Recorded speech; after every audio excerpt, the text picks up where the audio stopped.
भारतीय reserve bank द्वारा Britain से 100 टन से अधिक सोना देश में लाया गया। यह भारत के लिए बड़ी उपलब्धि है। देश की अर्थव्यवस्था पर भी इसका प्रभाव देखने को मिलेगा। भारत में अब परिस्थितियां बदल रही हैं। एक समय था जब देश का सोना बाहर रखने की खबरें सुनने को मिलती थी, लेकिन अब हिंदुस्तान अपना सोना वापस ला रहा है। एक खबर के मुताबिक आरबीआई अधिकारियों का कहना है कि लगभग 100 टन सोना और आने वाले दिनों में भारत लाया जा सकता है। ऐसा बताया जा रहा है कि भविष्य में वित्तीय स्थिरता को बनाए रखने के लिए आरबीआई देश की तिजोरी में सोने की मात्रा को बढ़ा रहा है। वैसे बता दें, यह साल 1991 की शुरुआत के बाद से पहली बार है जब इतनी बड़ी संख्या में गोल्ड को लोकल लेवल पर रखे गए स्टॉक में शामिल किया गया है। आने वाले महीनों में इतनी ही मात्रा में सोना फिर से देश में भेजा जा सकता है। आधिकारिक सूत्रों ने टीओआई को बताया कि ताज़ा आंकड़ों के मुताबिक मार्च के अंत में आरबीआई के पास 822.1 टन सोना था। इनमें से 413.8 टन सोना विदेशों में रखा हुआ था।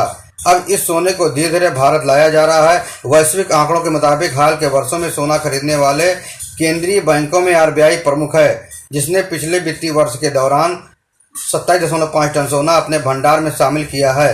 विश्व भर के केंद्रीय बैंकों के लिए बैंक ऑफ इंग्लैंड काफी समय से बड़ा भंडारगृह रहा है। भारत भी आज़ादी से पहले से ही लंदन के बैंकों में अपना सोना रखता रहा है।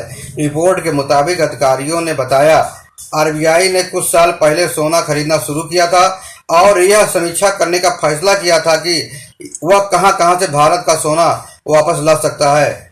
चूंकि विदेशों में स्टॉक बढ़ रहा है, इसलिए कुछ सोना भारत लाने का निर्णय लिया गया है। साथ ही भविष्य की परिस्थितियों को देखते हुए यह निर्णय लिया गया है। भारतीयों के लिए सोना सदियों से इमोशनल मुद्दा रहा है। यहाँ हर घर में सोना होता है और उसे बेचना सही नहीं माना जाता है, लेकिन 1991 में भारत की अर्थव्यवस्था को संभालने के लिए चंद्रशेखर की सरकार द्वारा कीमती धातु को गिरवी रखा गया था। हालांकि आरबीआई ने लगभग 15 साल पहले अंतर्राष्ट्रीय मुद्रा कोष से 200 टन सोना खरीदा था। यह भारतीय अर्थव्यवस्था के बदले हालात और आत्मविश्वास को दर्शाता है, जो 1991 की स्थिति के बिल्कुल विपरीत है। प्रधानमंत्री के आर्थिक सलाहकार परिषद के सदस्य और अर्थशास्त्री संजू सन्याल ने मीडिया को बताया कि अधिकांश देश अपना सोना बैंक ऑफ इंग्लैंड या अन्य ऐसे स्थानों की तिजोरियों में रखते हैं, इसके लिए शुल्क देते हैं। भारत अब अपना अधिकांश सोना अपनी तिजोरियों में रखेगा। 1991 में संकट के बीच में हमें रातों रात सोना बाहर भेजना पड़ा था, अब हम आगे निकल चुके हैं। उन्होंने बताया कि 1991 में हमारे पास आयात का भुगतान करने के लिए विदेशी मुद्रा नहीं थी।